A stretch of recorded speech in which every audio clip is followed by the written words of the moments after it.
बिस्मिल्लाहिर्रहमानिर्रहीम, अस्सलामुअलैकुम and a very good morning. Good morning public में आपको खुश आमदीद कहूँगी। मैं हूँ अरमला हसन। उम्मीद करते हैं आप बिल्कुल ठीक ठाक होंगे, मज़े में होंगे, आपकी सुबह अच्छी हुई होगी। और आज जुम्मा भी है तो आप सबको जुम्मा भी बहुत बहुत मुबारक हो जी। इसके साथ साथ आज वीकेंड भी है और आज हमारा वीक का लास्ट शो होता है, लेकिन कल ऊपर से ऑब्वियसली आप बेस्ट ऑफ देखते हैं हमारा।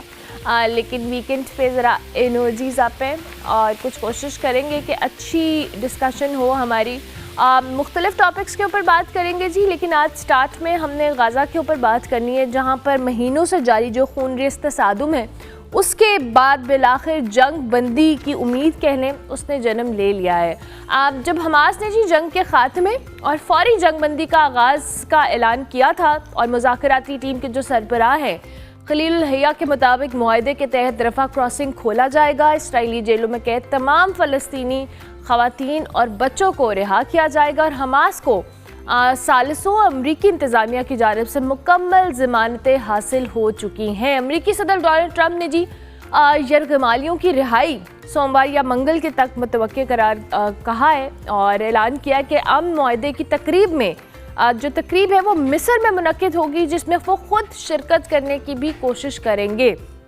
साथ साथ प्रेसिडेंट ट्रंप ने यह भी दावा किया है कि वो अब तक दुनिया की 8 जंगें रुकवा चुके हैं और अगर ये मुआहदा कामयाब रहा तो नोबेल अमन इनाम भी उनके हिस्से में आ सकता है। ओस्लो में जी आज नोबेल प्राइज़ के ऐलान का दिन है, जहां ट्रंप और माहौलियाती कारकुन ग्रीटा थनबर्ग समेत 338 उम्मीदवार मैदान में हैं। दुनिया भर की नज़रें इस वक्त सिर्फ एक सवाल पे हैं कि यह नोबेल प्राइज़ कोई सियासतदान लेकर जाएगा या कोई एक कारकुन। इस पर भी बात करेंगे और जो बिलाखिर जंग बंदी का मामला हुआ है इस पर भी बात करने की कोशिश करेंगे। डॉक्टर सुंदस मुस्तकीम हमारे साथ मौजूद हैं, माहिर बैनुल-अक़वामी उमूर है, उनको हम खुश आमदीद कहेंगे। Thank you very much doctor साहिबा, बहुत शुक्रिया कि आपने अर्ली इन द मॉर्निंग हमें वक्त दिया। I hope you are doing well. ये जिस अमन मुआहदे का हम पिछले कई दिनों से जिक्र कर रहे हैं, जिसमें पीस प्लान जो पेश किया गया था उस पर बहुत सारी रिजर्वेशंस थी और हमास से मुज़ाकरात के हवाले से भी बातें हो रही थी। क्या समझती हैं जी, अब ये जो नया ऐलान सामने आया है ये हम एक्सपेक्ट करें कि ये लॉन्ग टर्म या सस्टेनेबल होगा? जी, thank you so much for having me in your program. जब ट्रम्प के 20 नकात सामने आए थे तो उसमें तो दूर दूर तक कहीं भी ऐसा कुछ नहीं हमें लग रहा था, क्योंकि वो सारे इसराइल और अमेरिका के ही हक में थे और किसी एक पॉइंट से भी ये वाज़ेह नहीं हो रहा था कि ये जंग बंदी रुक जाएगी और ये जंग ख़त्म हो जाएगी और इसमें फ़लस्तीन की रियासत का तो जिक्र नामुमकिनात में से था, बल्कि फ़लस्तीनी कैदियों की रिहाई, मतलब इसमें कोई भी एक ऐसी पॉइंट नहीं था।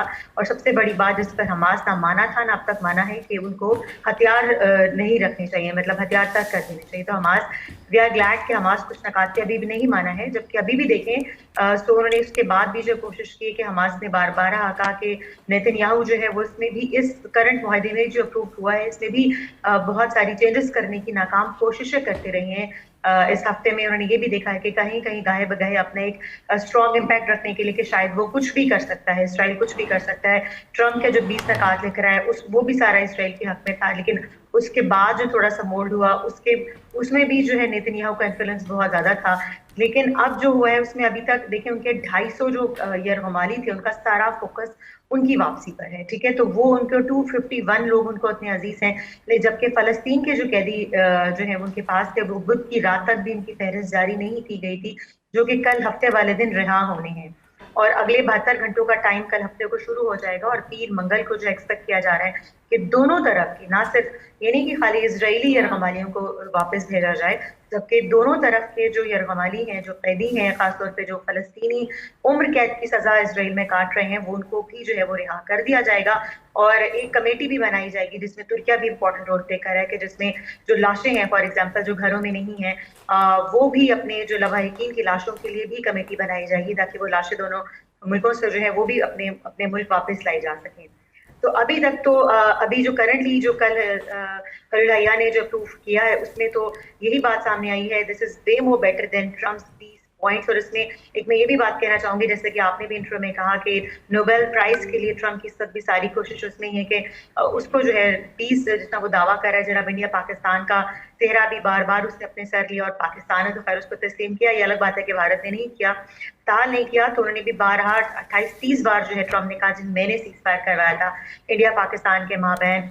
यूक्रेन रशिया में उनकी तत्तुलमकान कोशिशें रही हैं, इसराइल पर चुके, रशिया पे तो बस नहीं चलता ट्रम्प का, लेकिन इसराइल पर तो चलता है। तो इसलिए इसराइल और फलस्तीन के दरमियान तो उनकी सारी ट्रम्प की इस वक्त जो, देखिए हर कोई किसी की लड़ाई में बिला वजह नहीं करता जब तक उसका अपना जाती मफाद ना हो।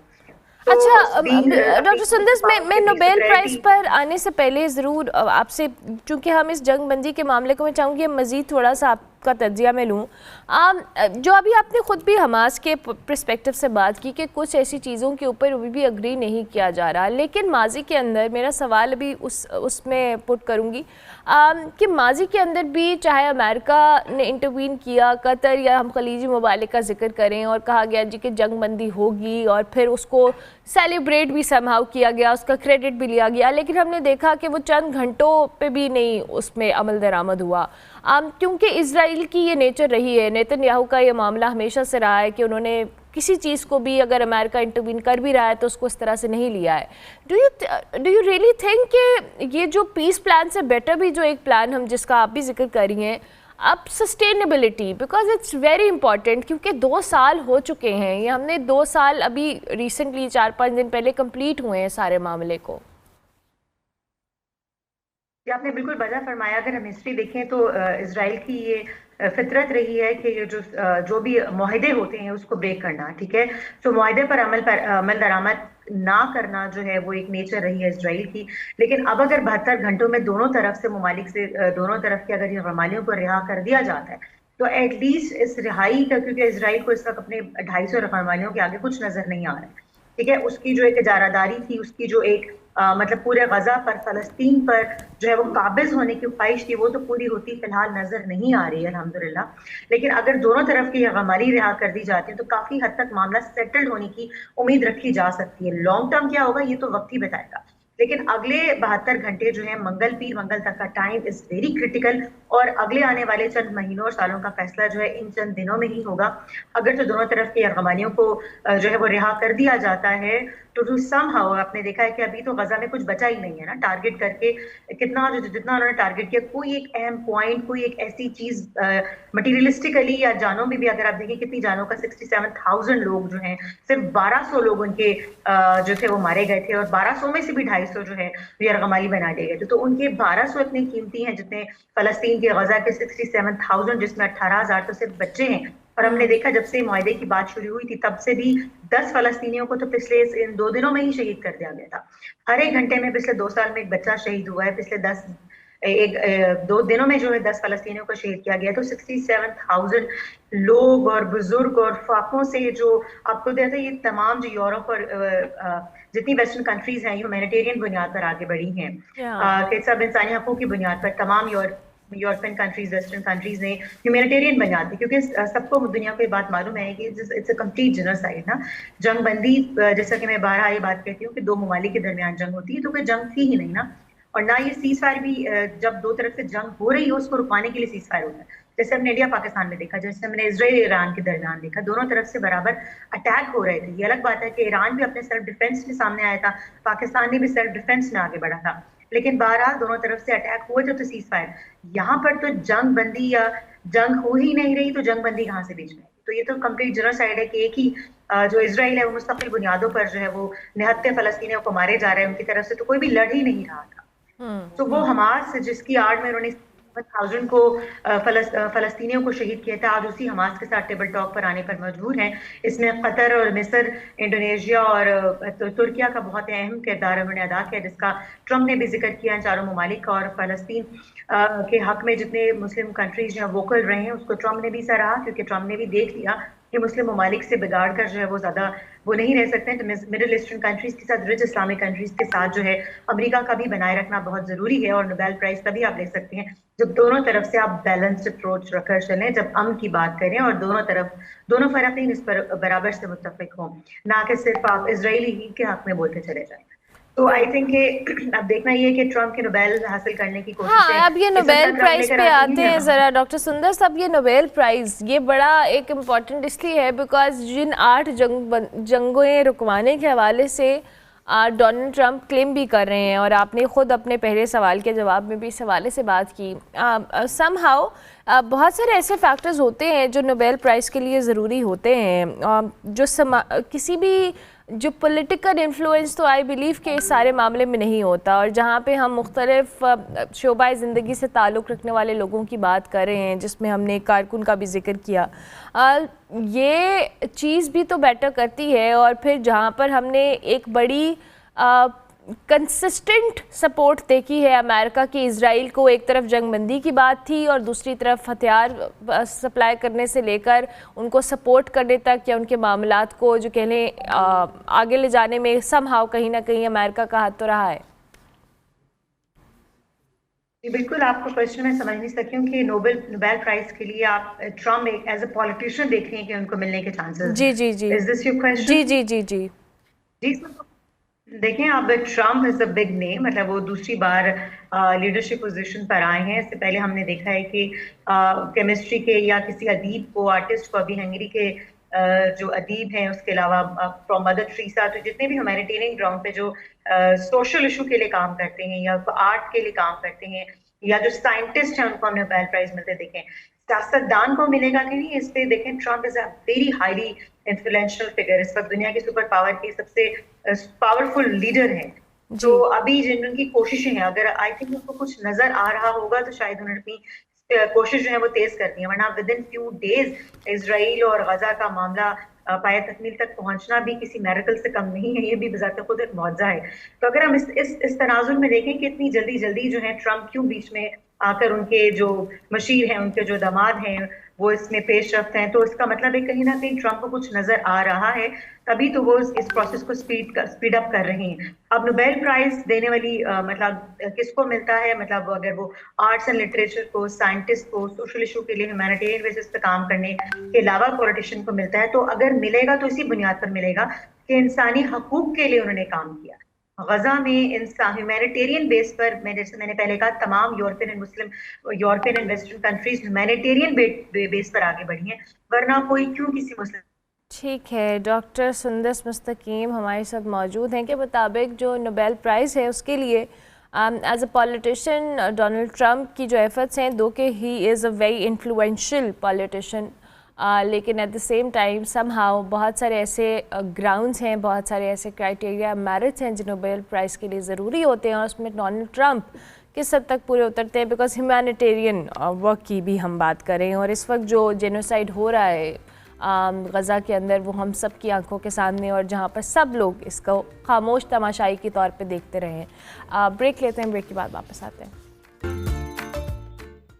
Welcome back to good morning public. जी, ब्रेक के बाद वापस आ गए। अब हम आपकी मुलाकात करवाएंगे पाकिस्तानी निज़ाद अली अकबर से, जिनका शुमार उन शख्सियात में होता है जिन्होंने परदेश में रह के ख़ुद को मनवाया ही नहीं है, बल्कि एक पूरी कम्यूनिटी का दिल भी जीता है। पेरिस की गलियों में जी निस्फ सदी से ज़्यादा अरसा अखबार बेचने वाली अली अकबर के हवाले से बताएं कि वो सिर्फ एक हॉकर नहीं है, बल्कि एक जीती जागती तारीख़ और सकाफ़ती अलामत की ज़िंदा मिसाल भी हैं। 1973 से ये पेरिस के अंदर अखबारात बेच रहे हैं, जहाँ सभी उनको जानते हैं। पाकिस्तान से इनका ताल्लुक़ है, और ये कहा जाए कि पेरिस के आखिरी हॉकर हैं जिनकी आवाज़ अंदाज़ भरपूर है, और इसके साथ साथ सुर्खियाँ पढ़ के ये सुनाते हैं, और शहर के जो रोज़मर्रा जो मामलात होते हैं वो जिस आवाज़ के साथ, जिस बुलंद आवाज़ के साथ ये पढ़ते हैं। अली अकबर ना सिर्फ जी अपनी मेहनत के लिए मशहूर हैं, बल्कि उन्होंने अपनी ज़िंदगी में मुश्किलात का भी डट कर मुकाबला किया है। उनकी खिदमात के इतराफ़ में फ़्रांसीसी हुकूमत ने उन्हें आला सिविल एजाज़ दिया, नेशनल ऑर्डर ऑफ मेरिट, उससे उनको नवाजने का ऐलान किया है। और आज हम उनसे जानेंगे उनकी ज़िंदगी के सफ़र के बारे में, इस अवार्ड के बारे में, और उनका सफ़र कैसे शुरू हुआ। अली अकबर साहब, बहुत शुक्रिया कि आपने हमें वक्त दिया। सबसे पहले तो हम बताएंगे, आप हमें बताएंगे कि पाकिस्तान से जो फ्रांस तक का आपका ये तवील सफ़र है, कैसे शुरू हुआ, अखबार फ़रोख्त करने का ख्याल आपको कैसे आया?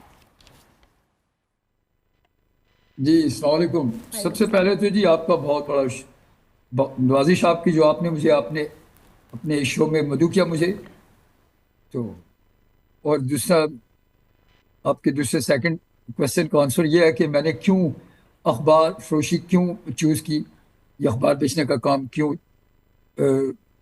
शुरू किया या कर रहा हूँ अभी तक। तो वो ऐसे है कि ये काम तो मैंने बचपन में भी किया हुआ है पाकिस्तान में। मुझे याद है रावलपिंडी में जब सारी दुनिया सो रही होती थी, तो मैं उस वक्त अकेला, एक यकीन मानिए मुझे याद है अपनी ज़िंदगी के बारे में, मुझे अपने बारे में, कि मैं अकेला बिल्कुल एक सुनसान रावलपिंडी 60s के ज़माने में, यानी 66 67 67 8, तो ये उस पीरियड की बात है ये। तो वहाँ पे भी मैंने अखबारें बेची हैं।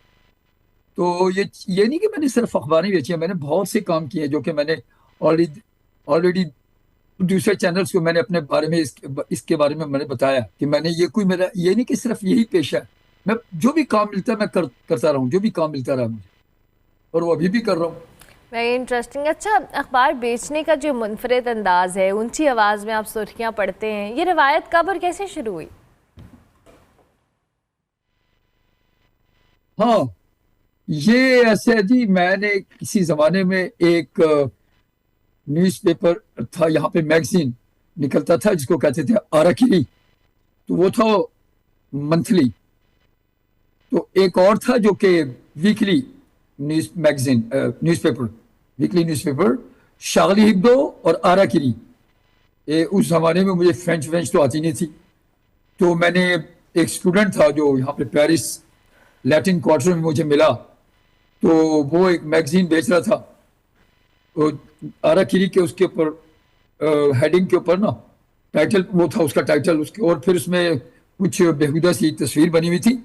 तो मैंने, जो कि हमारे मुल्क में ये चीज़ नहीं चल सकती है, इस किस्म की मैगजीन, यानी हम खुलेआम ऐसे नहीं बेच सकते पब्लिक में। मैंने उससे पूछा, मैंने कहा please can you understand some English? वो कहता हाँ हाँ, आई एम फ्रॉम अर्जेंटीना, मैं स्टूडेंट हूँ यहाँ पे, तो ये मैं काम कर रहा हूँ just to pay my education because I do it as a part time job. मैंने कहा अच्छा। तो पेरिस आके फिर मैंने यही अखबारों का काम उस स्टूडेंट की वजह से शुरू किया। उसने मुझे ये इस पे उकसाया और मुझे करज किया उसने कि यार ये काम तुम करते हो, अच्छा खासे पैसे बना लेता हूँ मैं तो, लेकिन यह है कि अगर मैं फुल टाइम करूँ तो इससे अच्छे पैसे बन सकते हैं। Very interesting. अच्छा, आप पेरिस के आखिरी हॉकर हैं, लेकिन हम सब जानते हैं कि डिजिटल दौर चल रहा है। आपको क्या लगता है कि ये जो अखबार सेल करने वाला काम है वहाँ पे भी कम हो गया है? ऑफ कोर्स, और ये काफी गिर गया काम, लेकिन अभी भी लोग पढ़ रहे हैं। एल्डरली पीपल जो है ना, वो यंगस्टर तो नहीं पढ़ते, यंग लड़के जो है ना, वो तो हर यंग लड़के की पॉकेट में वो आजकल क्या कहते हैं, मोबाइल फोन होता है, उस पर या ऑनलाइन वो सब चेक कर लेते हैं, देख लेते हैं।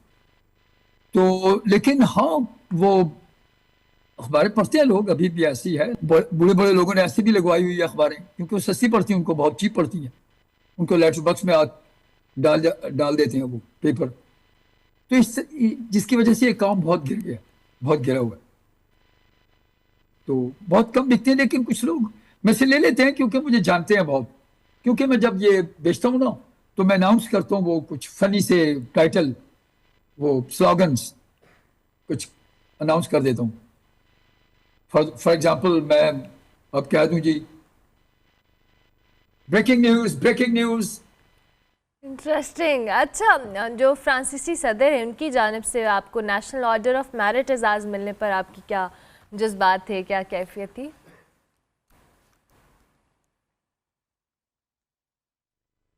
देखिए जी, ये अवार्ड मिलने की खुशी तो होगी। शुरू शुरू में तो मुझे यकीन नहीं आ रहा था कि ये मुझे अवार्ड मिलेगा, इतना बड़ा अवार्ड देंगे मुझे। मैंने किया क्या, मैं तो अखबार फरोश हूँ, मेहनत मजदूरी करता हूँ, लेकिन यह है कि हाँ, मैंने सफर तो बहुत हूँ, मैं टफ काम किया है, रात दिन। एक खानदान पाकिस्तान में पाला, फिर एक यहाँ पे भी बच्चे 5। तो एक बहुत मेरे लिए एक बहुत बड़ा चैलेंज था ये, मतलब है कि इनको तालीम दिलवानी, यहाँ पे भी और वहाँ पे भी, और घर बनाना।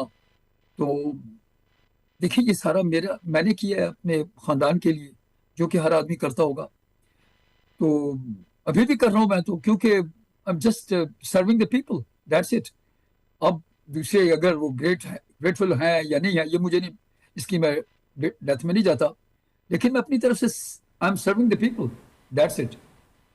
अच्छा, आपका जर्नी कोई कम नहीं है, बड़े लंबे अरसे पे मुहित है, 50 साल की मेहनत है। आपके लिए सबसे ज़्यादा मोटिवेशनल क्या चीज़ रही?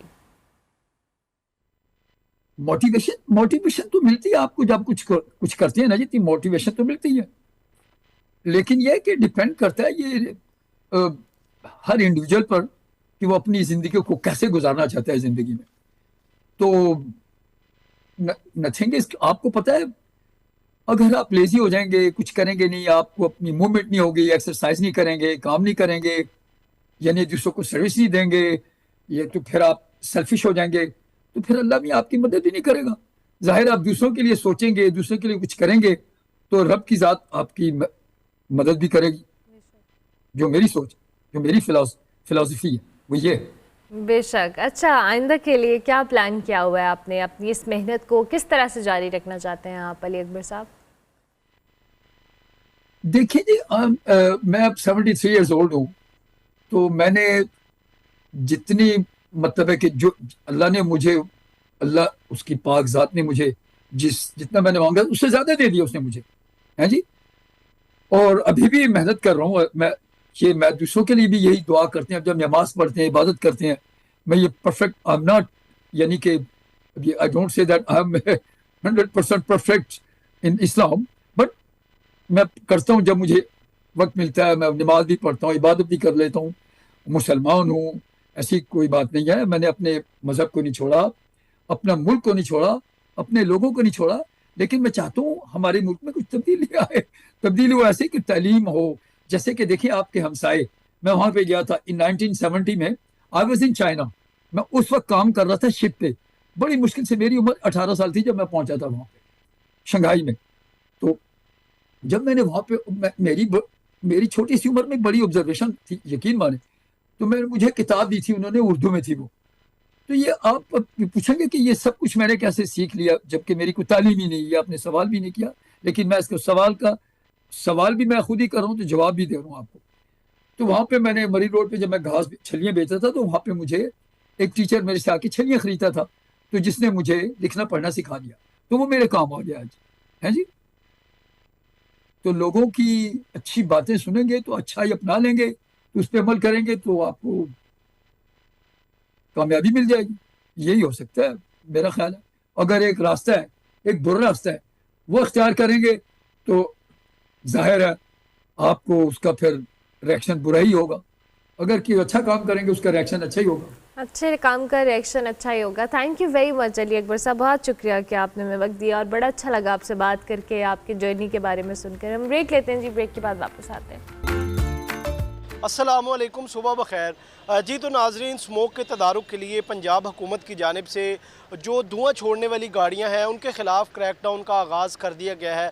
बाकायदा तौर पर महकमा ट्रांसपोर्ट की जानिब से लाहौर के एंट्री और एग्ज़िट पॉइंट पर नाकाबंदी करके जो बड़ी व्हीकल्स हैं, धुआं छोड़ने वाली गाड़ियाँ हैं, उनके ख़िलाफ़ कार्रवाइयाँ की जा रही हैं। अब तक शहर लाहौर में कितनी कार्रवाइयाँ कर ली गई हैं, महकमा ट्रांसपोर्ट के सेक्रेटरी आरटी है हमारे साथ मौजूद होंगे, हम उनसे जानने की कोशिश करेंगे कि अब तक की क्या सूरत हाल है और जो धुआं छोड़ने वाली गाड़ियां हैं, जो बड़ी व्हीकल्स हैं, उनके ख़िलाफ़ अब तक कितनी कार्रवाइयाँ कर ली गई हैं और कितनी FIR दर्ज कर ली गई हैं, कितनी गाड़ियों को बंद कर दिया गया है। सेक्रेटरी आरटी राना मोहसिन हमारे साथ मौजूद होंगे, उनसे जानने की कोशिश करेंगे। अच्छा सर, बहुत शुक्रिया। सबसे पहले ये बताइएगा कि अब तक की जो सूरत हाल है, कितनी कार्रवाइयाँ कर ली गई हैं और जो गाड़ियों का फिटनेस सर्टिफिकेट है कितने लोगों के पास अब तक है या कितने लोगों के पास नहीं है, तो क्या कहना चाहेंगे अब तक की कार्रवाइयों के हवाले से? अच्छा, इसमें सबमिशन ये है कि सबसे पहले तो स्मोक सीज़न के जो आपका एक्सपेक्टेड है उसके पेश नज़र डिप्टी कमिश्नर लाहौर और transport and mess transit department की तरफ से रीजनल ट्रांसपोर्ट अथॉरिटीज़ को डायरेक्शन दी गई है कि कोई भी ऐसी गाड़ी जिसके पास फिटनेस सर्टिफिकेट नहीं है, जिसके सबमिशन और स्मोक में मुलविस हैं, उनके खिलाफ आप फुल थ्रॉटल कंपेन करें और इन गाड़ियों को किसी सूरत जो वो रोड पर चलने ना दिया जाए। तो इसके पेश नज़र हमने तमाम ट्रांसपोर्टर्स के साथ मीटिंग की है, DG EPA ने की है, DIG ट्रैफिक, DC साहब की सरबराही में मीटिंग्स हुई हैं और उनको ये कन्वे ये कर दिया गया है कि ऐसी कोई भी गाड़ी जिसके पास फ़िटनेस सर्टिफिकेट नहीं होगा और जो एक्सेसिव इमिशन स्मोक में मुलविस होगी उसको बिल्कुल भी चलने नहीं दिया जाएगा। आप ट्रांसपोर्टर ज़्यादा अपनी गाड़ी को प्रॉपर मेंटेनेंस करवा लें और उसके बगैर रोड पे ना आएँ। ओवरलोडिंग बिल्कुल भी मत करें, क्योंकि वन ऑफ द रीज़न जो आपकी गाड़ी जिसकी वजह से स्मोक एमिट करती है वो ये होता है कि आप गाड़ी के इंजन से ज़्यादा उसके ऊपर वज़न लोड कर देते हैं, तो वो डेफिनेटली फिर वो स्मोक एमिट करती है। गाड़ी की जब आप प्रॉपर मेंटेनेंस नहीं करते हैं तब भी वो स्मोक एमिट करती है।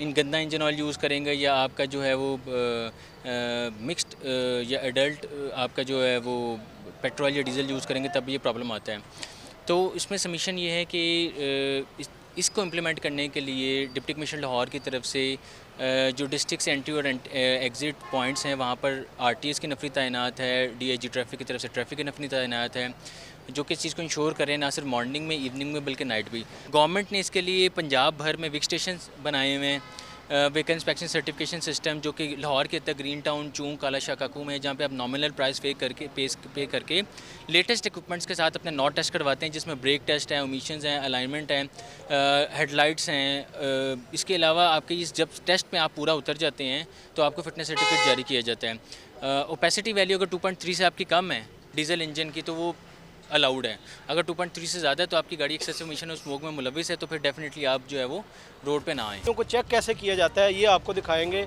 और सर मुझे ये भी बताइएगा कि गाड़ियों का तयन कैसे किया जाता है, आपको कैसे पता चलता है कि ये अनफिट है गाड़ी? दूर से आपको पता चल जाता है कि ये गाड़ी, इसकी बॉडी देख के आप कह देते हैं कि ये अनफिट है या क्या है? अच्छा, जब साथ साथ चलेंगे। अच्छा उसमें सबसे इंपॉर्टेंट बात है, जब भी आप हमारी जो फील्ड फॉर्मेशन होती है रोड पे खड़ी होती है, उनको पता होता है गाड़ी पुराने मॉडल की है या ये गाड़ी गुड्स व्हीकल है, तो डेफिनेटली उसमें चांसेस ज़्यादा होते हैं कि वो फेक फिटनेस सर्टिफिकेट के साथ चल रहे होते हैं। और जब आपकी गाड़ी दूर से आ रही होती है तो वो ऑटोमेटिकली उसके मिशन से पता चल जाता है गाड़ी स्मोक एमिट करेगी, हम उसी को टारगेट करते हैं और उन्हीं पे फिर अगर वो उनकी जो है वो फिटनेस सर्टिफिकेट नहीं होता या मिशंस होते हैं तो हम उनको पेनलाइज करते हैं। अब ये गाड़ी पुराने मॉडल की है तो डेफिनेटली हमें यही लगा है कि ये गाड़ी की बॉडी से और इस गाड़ी के मूवमेंट से कि स्मोक एमिट करेगी, तो हम डेफिनेटली इसी वजह से जो है ना वो उन्हीं गाड़ियों को टारगेट फर्स्टली करते हैं जो कि ओल्ड एज होती हैं। अच्छा, अब इसको स्टार्ट किया जाएगा। मैं कैमरामैन से रिक्वेस्ट करूंगा कि ये दिखाए कि अब इसको स्टार्ट करके बाकायदा रेस दे के इसको चेक किया जाएगा और इसका धुआं बताएगा कि ये गाड़ी अनफिट है कि फिट गाड़ी है। अब देख सकते जी सेक्रेटरी साहब बताइएगा कि ये बड़ा ख़तरनाक और सांस के लिए इंतहाई ख़तरनाक धुआं है। मुझे लग रहा है ये कार्बन है। जी बिल्कुल, आपकी बात दुरुस्त है। ये आपने देखा ये कार्बन इसके किस हद तक इसमें जो है वो ज़्यादा हैं और ये हाईली डेंजरस है। हम अपनी व्हीकल इंस्पेक्शन चलाने ऐप में भी इसका रिकॉर्ड देखते हैं, देखें जी क्या आ रहा है इसका, तो इसका फिटनेस सर्टिफिकेट भी शायद नहीं है। गाड़ी की कंडीशन भी आपके सामने है, हम ड्राइवर से भी इस्तफसार करेंगे कि इसके डॉक्यूमेंट्स दिखाएं। तो बात यही है कि जब आप गाड़ी को प्रैक्टिकली मेंटेन नहीं करेंगे, आप इस गाड़ी की इस कंडीशन से चेक कर सकते हैं कि जी इस गाड़ी को प्रॉपर्ली मेंटेन ही नहीं किया गया। दैट इज़ वाई ये स्मोक एमिट कर रही है। अस्सलाम वालेकुम, क्या हाल है? ठीक है, आपका लाइसेंस, गाड़ी का फिटनेस सर्टिफिकेट, रूट परमिट जी है सर। दिखाएं। अच्छा, मुझे ये बताएं कि गाड़ी धुआं छोड़ रही है, आपने गाड़ी को काम नहीं करवाया, गाड़ी का क्या सीन है? धुआं छोड़ सर जी वो मिस्त्री को चेक करवाइए तो उसने मुझे कल बताया कि आप इस संडे वाले दिन इसका जो है ना वो पंप का काम करवाना है। अच्छा, हाँ, मैं छुट्टी पे रहा तो हूँ। आप ज़ाहिर है रोड पे निकले हैं, एक सवारी है, बड़ी सवारी है, तो आप अपनी जान के साथ साथ दूसरों की भी सेहत का ख्याल करें। मैं छुट्टी पे रहा हूँ, हफ्ते बाद में आया हूँ गाड़ी पे कल, तो मैंने रात को चेक करवाई है तो मिस्त्री ने कहा कि आप सुबह इसको जो है ना इधर आके पंप का नहीं काम। भाईजान, आप हफ्ते बाद बेशक आए हैं, गाड़ी तो चला रहे हैं ना आप। मैं आज ही लेके आया हूँ, छुट्टी पे रहा हूँ, छुट्टी पे रहा हूँ। तो आप क्या समझते हैं कि जो गाड़ियाँ अनफिट हैं, जो रोड पे चलने के काबिल नहीं है, उनके खिलाफ कार्रवाई होनी चाहिए? हाँ जी होनी चाहिए, बिल्कुल होनी चाहिए। ये सर अच्छा एक जस्टर है कि वो खुद मान रहे हैं कि जी हमारी गाड़ी।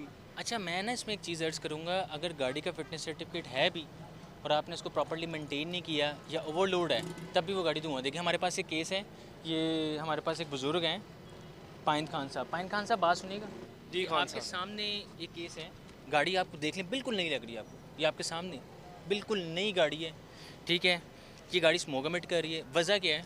ये पाइंद खान साहब इस पर कोयला लोड करके लाए हैं, जो कि अलाउड है inclusive of the weight of vehicle 27.5 ton, ठीक है जी। इन्होंने जनाब ने लोड किया हुआ है इस पर कोयला 36 टन, गाड़ी का वज़न 15 टन है, टोटल जो वेट उन्होंने कैरी किया हुआ है जनाब ये 52 टन है। इनको अलाउड कितना था? 27.5 टन, क्योंकि इनका हीनो है तो 27.5 टन। 23 टन जब आप इसके ऊपर ज़्यादा लोड करेंगे तो इंजन पे भी वज़न पड़ा और ये गाड़ी धुआं दे रही है। ये गाड़ी बिल्कुल नहीं है, ये देख लेते हैं।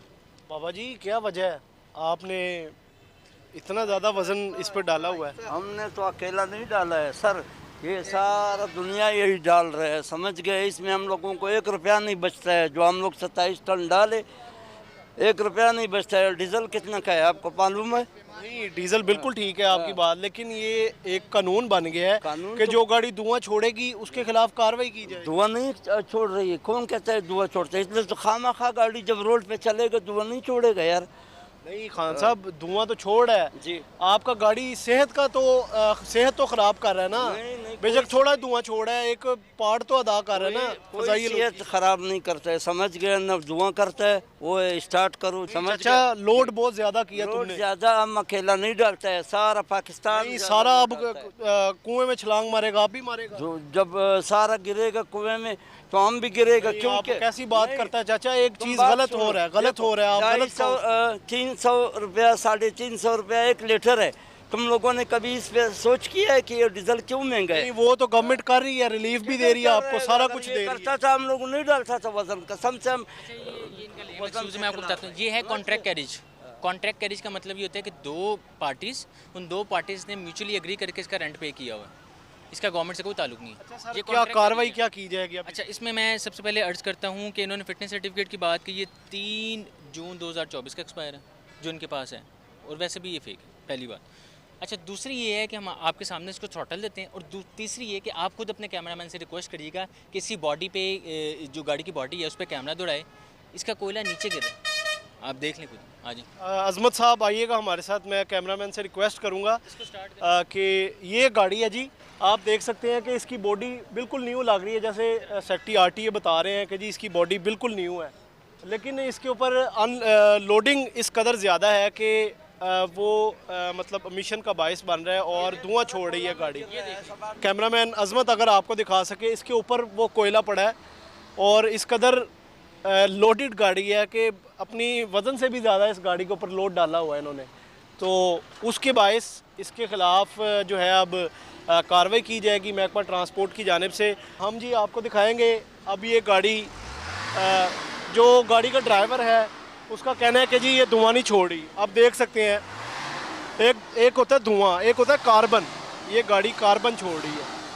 तो अब इसके ख़िलाफ़ मीनवाइल क्या कार्रवाई की जाएगी, अब सेक्टी आरटी हमारे साथ मौजूद हैं, वो बता सकते हैं। और रिक्वेस्ट करूँगा, जब आप गाड़ी ओवरलोड करेंगे, ये देखना, ये गाड़ी का कॉन्टैक्ट एरिया बढ़ गया है रोड के साथ, ये रोड को भी डैमेज करेगा, इसका टायर फटने का खर्चा है, इसका एक्सल टूटने का खर्चा है, तो ये डेफिनेटली आपको खुद पता चल गया कि गाड़ी ओवरलोड थी, कॉन्टैक्ट एरिया बढ़ गया, और लाइकवाइज इस गाड़ी ने स्मोक कमिट किया। बिल्कुल नई गाड़ी है, रीज़न क्या है, ओवरलोड है। ठीक है, we will proceed with the FIR, we will arrest the driver as well, और इसको हम जो है ना वो थाने भी जो। अब कार्रवाइयों का अमल तो शुरू हो गया है, ज़ाहिर है अब किसी की माफ़ी नहीं होगी। CM साहब का भी सख्ती से अहकामात हैं कि जो गाड़ियाँ फ़ज़ाई आलूदगी का बायस बन रही हैं उनके ख़िलाफ़ ज़ीरो टॉलरेंस है। तो जो मतलब अब आते हैं गाड़ियाँ लेके, उनके लिए मैसेज एंड पे दीजिएगा, क्या मैसेज है उनके लिए कि अगर लाहौर में एंटर होना है, लाहौर में बड़ी व्हीकल चलानी है, क्या SOPs हैं, उस SOPs के तहत लाहौर में गाड़ी चलेगी? अच्छा, मैं रिक्वेस्ट करूँगा कि हम ये जो बच्चे खड़े हैं ना, इनके साथ खड़े होकर लास्ट अपना मैसेज दे दें, क्योंकि बेसिकली देखें ये बेटा इधर आ जाए आप।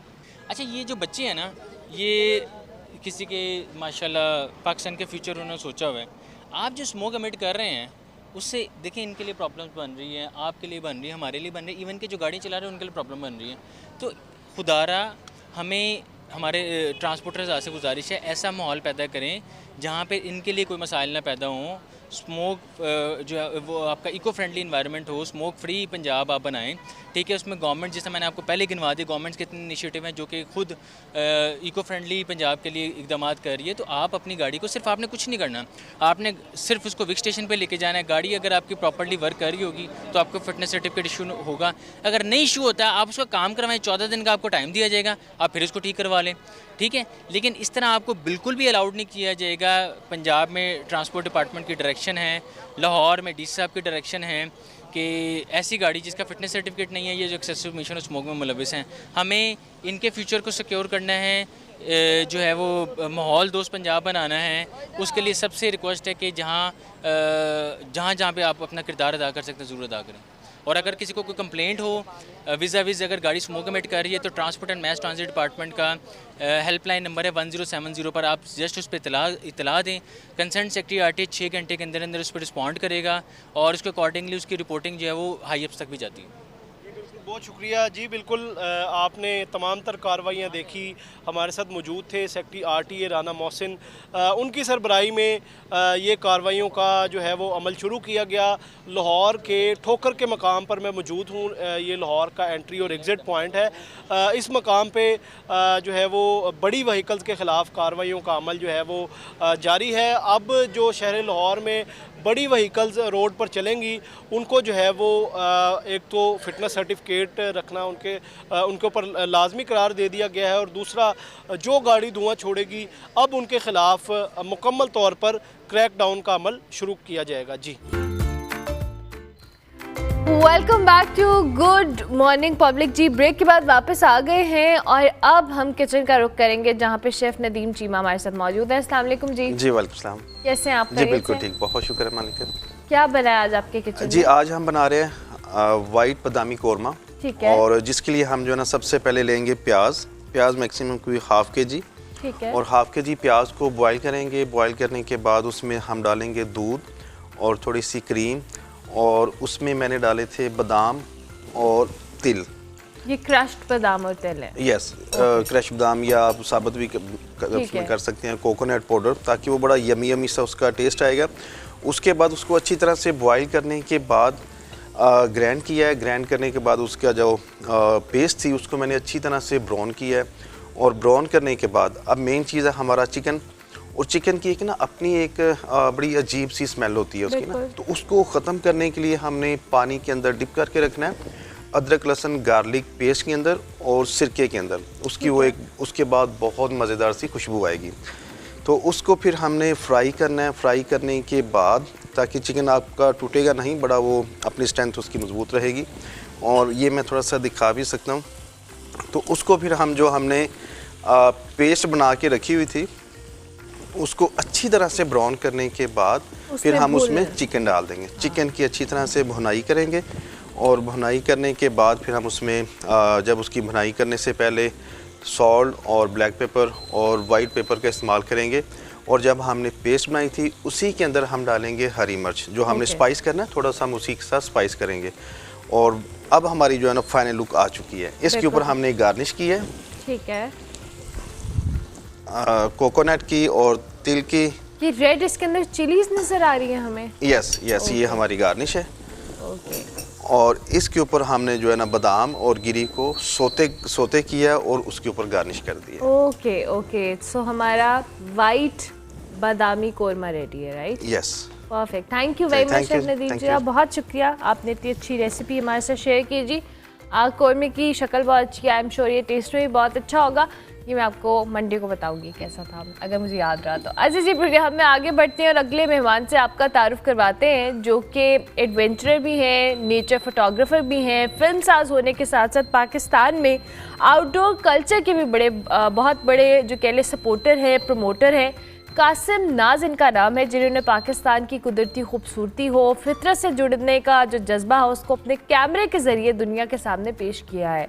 ना सिर्फ वो नेचर फोटोग्राफी करते हैं, बल्कि तस्वीर व फिल्म के ज़रिए कहानी भी सुनाते हैं। और इसके साथ साथ इस्लामाबाद रन विद अस के बानी भी हैं, जो पाकिस्तान का पहला और सबसे बड़ा रनिंग प्लेटफॉर्म है, जो अब तक 800 से ज़ायद ग्रुप रन्स, बाइक्स और आउटडोर इवेंट्स मुनक्किद करवा चुके हैं। इनके ज़ेरे तमाम जी जो इवेंट्स हैं वो इस्लामाबाद मैराथन है, मारगला हिल्स मैराथन है, उसके अलावा मुख्तलिफ जो खेल हैं उसको फ़रोग करने के साथ साथ एक सेहतमंद जो लाइफस्टाइल है उसकी तरफ लाने के हवाले से लोगों को इनकरेज भी करते हैं। मज़ीद इनके काम के हवाले से भी जानते हैं, इस्लामाबाद रन विद अस के हवाले से भी जानते हैं।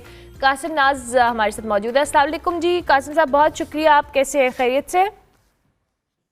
वालेकुम अस्सलाम, अल्हम्दुलिल्लाह जी, बहुत शुक्रिया आपका।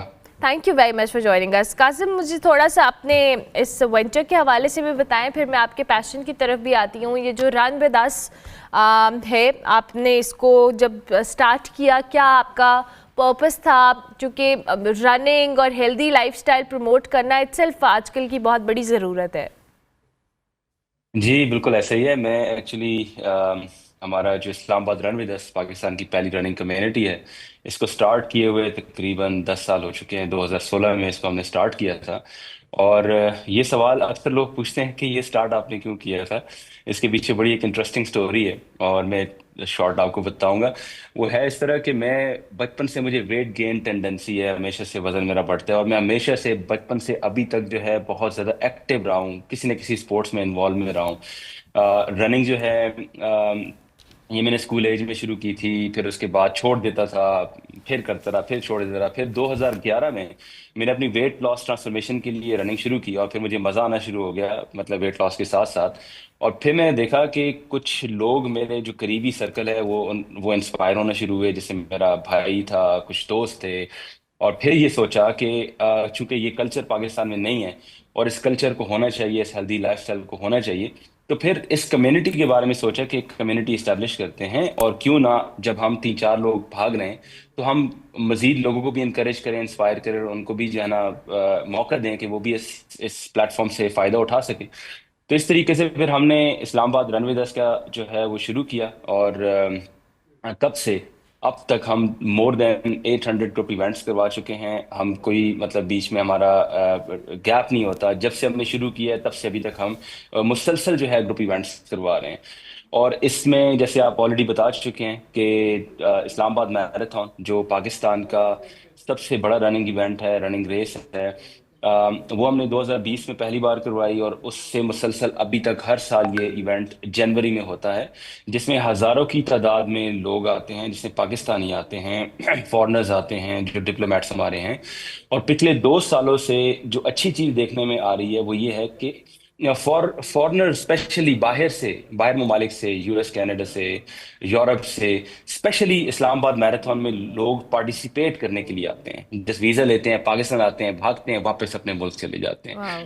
तो जी, दैट्स इंटरेस्टिंग। और ये अच्छी बात है कि इस तरह के इवेंट्स, एक्टिविटीज़ और फिजिकल एक्टिविटी। और इस्लामाबाद वैसे भी एक बड़ा खूबसूरत सा शहर है, हमें तो ट्रैकिंग की साइट्स भी मिल जाती हैं, आपको वो एक अच्छी फील के साथ आप इस तरह के इवेंट्स करा दें। अच्छा, साथ साथ आपका पैशन भी है जी, नेचर फोटोग्राफी हो, फिर आप फिल्म साजी भी करते हैं, ये सारे मामलात कैसे आप साथ साथ लेकर चल रहे हैं, इस हवाले से भी बताएं हमें। एट टाइम्स बहुत मुश्किल हो जाता है क्योंकि असल में मेरे ख्याल से अच्छी ज़िंदगी गुजारने के लिए आपको ना कोई आपका पैशन होना चाहिए, जो कि आप वो करो तो आप मेंटली सेटिस्फाइड हो, आपका इनर सेल्फ सेटिस्फाइड हो। और मतलब ये चीज़ें बहुत ज़्यादा ज़रूरी हैं। तो एक रनिंग मेरा पैशन है, एक फोटोग्राफी मेरा पैशन है, साथ फिल्म मेकिंग है, इसके अलावा 2-3 और चीज़ें भी हैं, जैसे मैं साइकिलिंग भी करता हूँ। तो बेसिकली जो कभी कभी ये बहुत ज़्यादा मुश्किल भी हो जाता है कि सारे पैशंस को साथ इकट्ठे लेके जाना। लेकिन अच्छी बात यह है कि जो मेरा पैशन है, स्पेशली फोटोग्राफी, ये लिंक एंड सिंक होता है रनिंग के साथ भी। क्योंकि आपने जैसे बताया कि इस्लामाबाद इंतहाई खूबसूरत शहर है, हमारे पास मार्बल हिल्स है, हमारे पास खूबसूरती है, मतलब हम like with in few minutes हम विल्डरनेस में चले जाते हैं। ये जो हसल एंड बसल है, ये शोर है, इससे हम कम्प्लीटली दूर चले जाते हैं और हम नेचर में चले जाते हैं। तो जो नेचर में जब बंदा जाए तो वहाँ पे आपके पास, since I am nature and travel and adventure sports photographer, तो जब मैं नेचर में जाता हूँ तो मुझे बहुत खूबसूरती मिलती है नेचर की। जैसे भी आपने ये मकड़ा लगाया भी हुआ है, ये मेरी कमजोरी है बाय द वे। मैं जहाँ पे भी ये जाला मकड़ा देखता हूँ तो मैं इसको कैप्चर जरूर करता हूँ। तो इस तरीके से ये है कि ये पैशंस जो है ना, ये सारे इकट्ठे मिलते हैं तो वो मुझे थोड़ा सा काफ़ी आसानी होती है इन सबको इकट्ठा लेके चलना। That's very interesting. अच्छा, कमिंग बैक टू रनिंग, अब कितना मैं चाहूँगी आप हमारे देखने वालों से भी शेयर करेंगे, since you were on a weight loss journey और आपने अपनी फिटनेस जर्नी को जिस तरह से साथ लेकर चले हैं, it's very important somehow, because आपकी अगर आप खुद में कंफर्टेबल नहीं होते तो आपका सेल्फ कॉन्फिडेंस भी समहाउ बहुत दफ़ा पे शैटर होता है और बहुत दफ़ा आपको चैलेंज का सामना करना पड़ता है। बहुत सारे लोग अभी भी फेस करते हैं। सिंस आई एम ग्लैड कि अवेयरनेस है, बट आई रियली वांट कि आप इस हवाले से भी बताएं कि कितना इंपॉर्टेंट है अपनी फिटनेस, अपनी हेल्दी लाइफस्टाइल को लेकर चलना और साथ साथ इस तरह के फिजिकल स्पोर्ट्स में भी, जो कि फिजिकल एक्टिविटी समहाउ काउंट होती है, आपकी लाइफस्टाइल को ओवरऑल बेहतर करती है? देखिए, जैसे आपको खाना पीना आपके लिए ज़रूरी है, खाने पिए बगैर आप जो है ज़िंदा नहीं रह सकते, इसी तरह जो है फिटनेस भी आपकी बहुत ज़्यादा ज़रूरी है, क्योंकि एक एज आती है जहाँ पे अगर आप फिट नहीं होते तो आपके अस्पतालों के चक्कर लगते हैं। ठीक है, आपके जो इर्द गिर्द जो लोग होते हैं वो तंग होते हैं डेफिनेटली आपकी हेल्थ की वजह से। तो हेल्थ जो है वो प्रायोरिटी है और उसको हमें समझने की ज़रूरत है। और हर बंदे को, हर इंसान को कम से कम रूटीन में डेली 30 से 40 मिनट तो अपने आप को कम से कम देने चाहिए। जो हमारी पाकिस्तान में खुराक है, खाने पीने हैं, आई थिंक 30 से 40 मिनट कम है। हमें तकरीबन घंटा 1.5 घंटा तो एटलीस्ट अपने आप को देना है, ठीक है, ताकि हम फिट रहें। और इसके साथ जो ज़रूरी चीज़ है वो ये है कि हमें अपनी डाइट का भी ख्याल करना है। मतलब जो हम मतलब ये जंक फूड्स वगैरह खाते हैं उसको हम अवॉइड करें, हम क्लीन डाइट लें। और अक्सर होता क्या है कि जैसे रनिंग में जब आप आते हैं, हमारा प्लेटफॉर्म जो इस्लामाबाद रन विद अस, इसको बनाने का एक बुनियादी मकसद ये भी था कि जब मैंने रनिंग शुरू की थी, आई रिमेंबर कि जो मेरा सबसे बड़ा प्रॉब्लम था वो ये था कि स्टेमिना कैसे बिल्ड करना है। मतलब 200 मीटर नॉन स्टॉप भागना जो है ना, ये एक मुश्किल था। तो खैर उस टाइम पे जब मैंने शुरू की थी, बहुत मतलब पुरानी बात है, उस टाइम पे इंटरनेट भी जो है वो गूगल पे और यूट्यूब पे और एआई भी नहीं था, तो ये चीज़ें इतनी ज़्यादा इन्फॉर्मेशन आपके पास मुहैया नहीं थी। तो उसके बावजूद खुद सीखा, गलतियां कर करके पता चला कि स्टेमिना कैसे बिल्ड करना है। 200 मीटर से 5 किलोमीटर पे आए, फिर 10 किलोमीटर पे आए, फिर हाफ मैराथन पे आए। तो इस तरीके से जो प्लेटफॉर्म हमने दिया, तो उस प्लेटफॉर्म का मकसद यही है कि जो बंदा आता है तो उससे हम गाइड कर सकें, उससे हम बता सकें कि आपने अपने आप को ट्रांसफॉर्म कैसे करना है, अपने रनिंग किस तरीके से जो है आपने हेल्दी लाइफस्टाइल की तरफ आना है। और सिर्फ रनिंग नहीं है, अगर आप मतलब लेट्स से कि रनिंग में आप कंफर्टेबल नहीं है, you start with the walk. ठीक है, फिर आहिस्ता आहिस्ता अगर आपके इर्द गिर्द पहाड़ हैं आप हाइक करो। तो मतलब बहुत कुछ है जो कि आप कर सकते हो, लेकिन एक्टिव रहना बहुत जरूरी है। एक्टिव रहना इज द की, और ये आपने बड़ी अच्छी बात की। थैंक यू वेरी मच, बहुत शुक्रिया कासिम साहब कि आपने हमें ज्वाइन किया। कासिम नाज हमारे साथ मौजूद थे जी, अपने जर्नी और अपने पैशन के हवाले से हमसे बात कर रहे थे। ब्रेक लेंगे, ब्रेक के बाद वापस आएंगे। Welcome back to good morning public जी। ब्रेक के बाद वापस आ गए हैं, प्रोग्राम का बिल्कुल आखिरी हिस्सा है, लेकिन आज हमने बात करनी है वर्ल्ड मेंटल हेल्थ डे पर, जो हर साल 10 अक्टूबर को सेलिब्रेट किया जाता है। आजकल के हम जदीद दौर की बात करें, तेज़ रफ्तार दौर की बात करें, तो मेंटल स्ट्रेस हो एक मामूली बात नहीं है, बल्कि एक इसको समझ सकते हैं कि खामोश वबा की शक्ल इख्तियार कर गया है। और जिस तरह से मैंने कहा कि 10 अक्टूबर को world mental health day celebrate किया जाता है, लेकिन इस दिन की अहमियत सिर्फ एक दिन के लिए नहीं है, एक दिन की मुहिम तक महदूद नहीं रहनी चाहिए। अवेयरनेस की बात है, और आई एम ग्लैड कि बहुत ज़्यादा अवेयरनेस आ रही है विद टाइम लोगों के अंदर कि उन्होंने अपनी मेंटल हेल्थ का ख्याल कैसे रखना है। रोज़मर्रा ज़िंदगी में आप ऑफिस जाते हैं, घरों में हैं, हर वक्त कहीं ना कहीं किसी हैसल या क्यास में आप लोग फंसे होते हैं। पाकिस्तान जैसे माशरे में जहाँ अब भी हम इस हवाले से बात करने से कतराते हैं कि जी जो आपको मेंटल हेल्थ या ओवरऑल कोई भी ऐसी चीज़ है जो आपको समहाउ स्ट्रेस आउट कर रही है, कोई ऐसा चैलेंज है, आप लोगों से बात नहीं कर पाते, you can't be vocal about it. आज भी बहुत सारे हज़ारों की तादाद में पाकिस्तानी ऐसे हैं जो डिप्रेशन, एंजाइटी, दीगर जहनी मसाइल से दुचार है, लेकिन वो सपोर्ट सिस्टम उनको मैसर नहीं है जो उनको चाहिए। सवा फयाज हमारे साथ मौजूद हैं, हमारी नफ्सियात हैं, उनको खुश आमदीद कहते हैं। सवा अस्सलाम वालेकुम, कैसी हैं आप? मैं ठीक हूँ, आप कैसी हैं? बिल्कुल ठीक। सवा थैंक यू वेरी मच कि आप तशरीफ लाए। Thank you so much for having मी। सवा, ये जो वर्ल्ड मेंटल हेल्थ डे है, मैंने अभी ज़रा इंट्रो में ये तो बात की है कि हम अवेयरनेस आ रही है, मैं चाहूँगी ज़रा हमें एक ओवरव्यू दें कि आपने विद टाइम क्या चीज़ ऑब्जर्व की है, कितना फ़र्क आ रहा है, क्या ये सिर्फ एक दिन सेलिब्रेट करना इंटरनेशनली काफ़ी है हमारे लिए? एक दिन सेलिब्रेट करना काफ़ी तो नहीं है, लेकिन ऑब्वियसली ये एक दिन हमें ये बताता है कि पूरा साल हम इस चीज़ को रिवाइज़ कर सकते हैं। ये एक दिन हमें एक कह लें कि काइंड ऑफ रिवीजन है, हमारे लिए एक रिवॉर्ड है कि पूरे दुनिया में वर्ल्ड वाइड इंटरनेशनली हम मेंटल हेल्थ के बारे में बात करने लगे हैं, मेंटल हेल्थ डे सेलिब्रेट करने लगे हैं। लोगों में इस चीज़ की अवेयरनेस को हमने उजागर किया है, इस बारे में लोग अब बात करते हैं। ज़हनी सेहत ठीक नहीं है तो हम अपने इर्द गिर्द इस चीज़ के बारे में वोकल होना शुरू हो गए हैं। इनसाइट डेवलप हो रही है कि ये भी मसला है जिसको देखने की ज़रूरत है। ये सिर्फ अब वो वैसा मसला नहीं है कि क्या मतलब इतनी सी बात पे परेशान हो गई हो, क्या मतलब है, ये कोई बात है परेशान होने वाली। अब लोग समझते हैं कि यही बातें हैं जो अगर आप के जहन पे असर कर रही हैं, तो इनका भी इलाज मुयस्सर है, इनके लिए भी थेरेपीज़ हैं, इनके लिए हेल्प लेने में कोई कोताही नहीं है। हाँ, अगर आप ये बात करें कि अवेयरनेस हम किस हद तक अब तक स्प्रेड कर चुके हैं, तो उसकी रेशो अभी भी कम है।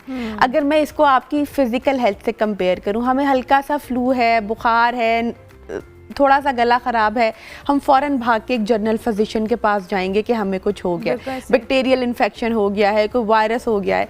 लेकिन when it comes to the mental health, हम उसको बहुत ड्रैग करेंगे, महीनों महीनों सालों साल तो हम उसको ड्रैग करेंगे कि अच्छा पता नहीं मैं बात करूं या ना करूं, इसमें किसी को बताऊंगी तो लोग मेरे बारे में क्या सोचेंगे। तो वो जो एक चीज़ है ना कि like I can be judged by someone, ये बताने से वो कहीं ना कहीं हमारे दिमाग को हॉन्ट करती है। मेरे इर्द गिर्द के लोग क्या सोचेंगे, अगर वर्क प्लेस पे प्रॉब्लम है तो लोगों को लगेगा मैं कैपेबल नहीं हूँ, मेरी लोग स्ट्रेंथ्स पे शक करेंगे, लोगों को लगेगा कि मैं इस एनवायरनमेंट में फिट इन नहीं कर पा रही हूँ। अगर हम घर के एनवायरनमेंट की बात करें तो आपस में वो एक हो जाता है कि अच्छा शायद पेरेंट्स को लगेगा, आपको पता है पेरेंट्स के हाँ भी वो वाली जो चीज़ है अंडरस्टैंडिंग की, वो हमेशा से कहीं ना कहीं लैक कर रही होती है। तो बीइंग अ किड या बीइंग अ चाइल्ड वो भी प्रेशर फेस कर रहे होते हैं। बीइंग अ पेरेंट वो अपने इर्द गिर्द रिलेशनशिप से फियर की वजह से उस चीज़ को नहीं बता पाते। तो ये वाला तो प्रॉब्लम हमारा चलता रहेगा। हाँ, चलते रहेगा। एंड आई बिलीव आपने सही कहा कि वो जो फिज़िकल हेल्थ से आपने कंपेयर किया कि हम साइकोलॉजिकल हेल्प लेने में अभी भी बड़े रिलक्टेंट हैं सबा, और उसकी रीज़न शायद हमारी अपनी भी है और कुछ सोसाइटी या पीयर प्रेशर भी है कि लोग हमें पागल कहेंगे, हम थेरेपी ले रहे हैं, लोग क्या सोचेंगे। अब एक स्पेसिफिक या अब यंग जनरेशन में आई बिलीव कि ये चीज़ कम हो रही है, लेकिन स्टिल आपकी और मेरी जनरेशन में ये चीज़ अभी भी उसी तरह से है कि अगर हमने किसी को कह दिया कि ये चीज़ मैं थेरेपी लेने जा रहा हूँ तो आपको तो लोग हाँ जज बिल्कुल करते आप सही कह रहे हैं। अब जो अगर हम मैं और आप अपनी जनरेशन की बात करें तो वी आर द पीपल जिनसे अब लोगों ने सीखना है ना। और नो डाउट कि हमारे बाद वाली जनरेशन जो है वो they are very much aware, और सोशल मीडिया का भी इसमें बहुत अच्छा एक इम्पैक्ट है। लेकिन हमने जो उनको सिखाना है कहीं ना कहीं हमारे भी तो वो फियर्स किक इन करते हैं ना। अच्छा, अगर मैं आपको बताऊँ ना WHO की रिसर्च को अगर हम देखें तो 1 out of 8 अभी भी यही रेशो है कि लोग जो हैं वो डिप्रेशन और एंजाइटी का शिकार हैं, और फीमेल्स में ये ज़्यादा प्रिवेल करिए। मतलब अगर हम ये देखें ना mental health issues comparatively male और फीमेल, तो फीमेल में अभी भी 8 2 गुना ज़्यादा मौजूद है फीमेल्स में। और उसकी वजूहात हमारी सोसाइटी, हमारा सोशल कल्चर, हमारा फिट इन होना सोसाइटी के अंदर, वर्क प्लेस पे कहीं ना कहीं अपने आप को फिट इन करना, बीइंग अ पेरेंट आपने क्या रोल देना है, बीइंग अ डॉटर आपकी क्या, तो वो इतना प्रेशर हमने लिया हुआ है and we have no place to vent out. किसी से बात करने जाएंगे फ़ौरन से लोग जज कर लेंगे। किसी से आप सजेशन लो, यार मुझे ये मसला समझ नहीं आ रहा, तुम मुझे बताओ। ग्रेजुअली यही आपकी थॉट्स बनती हैं ना, यही प्रॉब्लम्स आपकी नेगेटिव थॉट्स में कन्वर्ट होती हैं, तो लोग किस तरह से बिहेव करते हैं। People have no place inside, वो वाला जगह ही नहीं है, सॉफ्ट कॉर्नर ही नहीं है कि हम अंडरस्टैंड कर सकें। थेरेपी की तरफ जाएं तो तुम किन चक्रों में लग गई हो, ये कोई हरकत है, ये कोई काम है करने वाले, ये तो अब तुम एक दफ़ा इन चक्रों में पड़ गई हो, ये तो सारी ज़िंदगी की बात है। एंड नो डाउट जो आपकी थेरेपी है it's a gradual and slow process, लेकिन बहुत सारी फिज़िकल बीमारियां भी तो हैं जो कि सालों साल तक अल्लाह माफ़ करे लोग पड़े हुए हैं, मोहताजी है। तो वाई नॉट, इसको हम क्यों नहीं अंडरस्टैंड करें, हम ये क्यों नहीं समझ रहे कि ये भी ग्रेजुअली मोहताजी है। अगर आपका दिमाग काम ही नहीं करेगा तो आप फिज़िकली अपनी बॉडी को किस तरह से चलाएंगे। बिल्कुल ऐसे ही है, बिल्कुल ऐसे ही। अच्छा सबा, हमने ये बात तो कर रहे हैं कि ये चीज़ ख़वातीन के अंदर बहुत ज़्यादा है, लेकिन समहाउ हमारी ओवरऑल जो सोसाइटी का एक स्ट्रक्चर भी है उसमें हमने कुछ चीज़ें ख़वातीन के ऊपर डाल दी हैं और कुछ हमने मर्दों पे डाल दी हैं। हालांकि उन दोनों चीज़ों में वो इक्वली कहीं ना कहीं सफ़र कर रहे हैं समहाउ। जहाँ पे हम फाइनेंशियल एस्पेक्ट को मर्द से करते हैं और घरेलू एस्पेक्ट को औरत से करते हैं, बट स्टिल आदमी भी घर के लिए वो कर रहा है और औरत भी अगर वर्किंग वुमेन है तो वो भी फाइनेंसेस के लिए कर रही है समहाउ। सो ये जो हमने टैबूज को एक स्पेसिफिक उस पर कर दिया है ना, जेंडर बेस कर दिया है, do you agree with that? नहीं, क्योंकि अच्छा अब इसकी अब हम अपने सोशल कल्चर को भी तो देखेंगे ना, ये हमारे मुल्क का कल्चर है ठीक है, हम वो चीज़ें हमने अपने इंसेस्टर से अडॉप्ट की हुई हैं कि ये जो रोल्स हैं, जेंडर रोल है, ये मेल का रोल है, ये फीमेल का रोल है। और अदरवाइज़ आजकल आप फीमेल्स को देखें, वो मेल जेंडर रोल में कितना ज़्यादा फिट इन हो चुकी हैं। बहुत सारे ऐसे काम हैं, वो घर को भी देख रही हैं, वो बाहर लोगों के साथ भी मिल रही हैं, काम भी कर रही हैं। इवन बहुत सारी ऐसी एक्टिविटीज़ हैं जो घर में मेल परफॉर्म करते हैं, वो भी इटसेल्फ वो कर रही हैं। ठीक है, लेकिन उसके बावजूद वो स्पेस अभी तक नहीं बनी है, वो सोशल एक्सेप्टेंस अभी तक हमारे यहाँ फीमेल्स को लेके नहीं मिली है। लेकिन हाँ, उनसे एक्सपेक्ट हम करते हैं कि ये सारा काम करे, ये सारी जिम्मेदारियां संभाले, but when it comes to acceptance या आप उसको वो दर्जा दे दो, तो वहाँ पे फिर हमारी मेल ईगो आ जाएगी कि ये तो नहीं हम कर सकते। अच्छा, और सबसे सेकेंडली, हमने जब जॉब कल्चर की भी आपने बात की, अभी भी आई बिलीव कि बहुत सारी ऐसी ख़वातीन हैं जो उन पोजीशन या उन डेजिग्नेशंस पे काम कर रही है जहाँ पे सिर्फ हम एक आदमी को इमेजिन कर सकते थे आज से चंद साल पहले, बट स्टिल वो रेशो भी अभी बहुत कम है। और फिर वो जो स्ट्रेस और जो वो एक्स्ट्रा एड ऑन प्रेशर है उस डेजिग्नेशन या उस पोजीशन पे बैठकर फेस करने का एज ए विमेन, वो भी इटसेल्फ समहाउ आपकी मेंटल हेल्थ को बहुत ज़्यादा ऑफ करता है। बिल्कुल करता है। देखिए, हमारा वर्क प्लेस बर्नआउट भी तो है ना, मतलब हम काम कर रहे हैं तो वहाँ पे भी हमें स्ट्रेस आता है, और वो स्ट्रेस फिर बीइंग अ फीमेल भी, देखें अगर एक मेल है और उसको अपनी ऑर्गेनाइजेशन से कोई स्ट्रेस है तो वो घर आके चिड़चिड़ा होगा। फीमेल अगर घर आके इस तरह से करेगी तो वो रोल वहाँ पे एक्सेप्टेबल नहीं है। वो यही एक्सपेक्ट किया जाता है उससे कि ठीक है तुम काम कर रही हो, लेकिन घर आके तुमने किचन भी संभालना है, तुमने घर की जिम्मेदारियां भी देखनी है, तुमने बच्चों की जिम्मेदारियां भी देखनी है, या और भी XYZ जो जिम्मेदारियां वो उसने करनी है। तो वहाँ पे तो एक्सेप्टेंस नहीं है। वो भी तो उसी प्रेशर को लेके घर आ रही है, उसका भी तो दिमाग उसी तरह का बना है जिस तरह एक दूसरे जेंडर का बना है ना। तो फिर क्या डिफरेंसेस हैं? फिर डिफरेंसेस हैं सोशल एक्सेप्टेबल के। सोशली जब हम एक्सेप्ट नहीं कर रहे होते हैं, हम वो चीज़ें कंपैरेटिवली हमने एक लो साइड पे रखा हुआ है और दूसरे जेंडर को हमने एक अपर हैंड दिया हुआ है, तो वो डिफरेंसेस भी तो एक प्रेशर क्रिएट कर रहे होते हैं ना टू सस्टेन। फिर कहीं ना कहीं फीमेल ये सोच रही होती है कि यार कहीं ना कहीं वो एक्सेप्टेंस नहीं है तो मैंने सस्टेन करना है, तो सस्टेनेबिलिटी का भी बहुत प्रेशर है। आपने जो हाई एंड पोस्ट की बात की, वहाँ पे भी उसने सस्टेन करना है कि जी अगर मैं सस्टेन नहीं करूँगी तो लोगों के हाँ तो पहले ये एक बना हुआ है पॉइंट कि जी फीमेल तो इस पोस्ट के लिए होनी नहीं चाहिए, वहाँ भी सस्टेन करना है। उसके साथ साथ उसने घर को सस्टेन करने का प्रेशर लेना है। कहीं ना कहीं अगर वो मदर है तो मॉम गिल्ट भी किक इन करते हैं कि भाई मेरा बच्चा निगलेक्ट हो रहा है, तो प्रेशर आप देखें ना। इसलिए मैंने आपको बताया कि रिसर्चेस ये बताती हैं कि फ़ीमेल के अंदर टू अडॉप्ट स्ट्रेस ये 2% ज़्यादा है इन टर्म्स ऑफ मेल। बिल्कुल ठीक है। तो अब हम ज़रा सपोर्ट सिस्टम की अगर बात करें सबा, अब विद टाइम इम्प्रूवमेंट है, बट इसको हम कैसे और बेहतर कर सकते हैं? बिकॉज आई बिलीव हम बात ही कर सकते हैं यहाँ बैठ के और अवेयरनेस के हवाले से, लेकिन जो टैबूज़ हैं या ओवर टाइम या डेकेड्स हमने इस चीज़ को दे दिए हैं, तो अब उसको इम्प्रूव करने में भी आई बिलीव फौरी तो नहीं होंगे, टाइम तो लगेगा, लेकिन हमें कहीं ना कहीं इस चीज़ पे भी तो बात करनी है कि ये चीज़ें स्पेस मार्जिन, लोगों को अगर वो किसी मेंटल ट्रॉमा या सिचुएशन से गुजर रहे हैं उनको टाइम देना, उनके साथ कोऑपरेट करना, उनका सपोर्ट सिस्टम बनना, इट्स वेरी इंपॉर्टेंट। बिल्कुल ऐसे ही है। मैं अक्सर अपने सेशंस में ये बात करती हूँ कि हमें ये लाइफस्टाइल जो है वो अडॉप्ट करना पड़ेगा। ये एक दिन बात करने से ख़त्म नहीं होगा, या हम जनरली बस बैठें और मेंटल हेल्थ के बारे में बात करते रहें और बस ख़त्म। ये हमें प्रैक्टिस करनी पड़ेगी, हमें day to day activities perform करनी पड़ेंगी। अगर हम अपनी ऑर्गेनाइजेशन में हैं वहाँ पे आप कुछ इसके बारे में स्टार्ट कर सकते हैं। अगर आप अपने किसी स्कूल में जॉब करते हैं वहाँ पे आप अमंग योर फैकल्टी वहाँ पे आप कुछ कर सकते हैं। किसी भी तरह की ऑर्गेनाइजेशन हो तो ये छोटी छोटी एक्टिविटीज़ आपको परफॉर्म करनी पड़ेंगी। प्लस बीइंग एन इंडिविजुअल, अगर इस चीज़ की अवेयरनेस मैं इस तरह से दे सकती हूँ कि अगर आपको कोई चीज़ हॉन्ट कर रही है, किसी एक काम का आप प्रेशर फील कर रहे हैं, तो बजाय इसके कि आप उसको ड्रैग करते रहें हफ्तों और महीनों पे, उसके बारे में वेंट करें, उसके बारे में फ़ौरन बात करें। आप जितनी जल्दी बात करेंगे वो मसला आप उतनी जल्दी सॉल्व कर सकते हैं।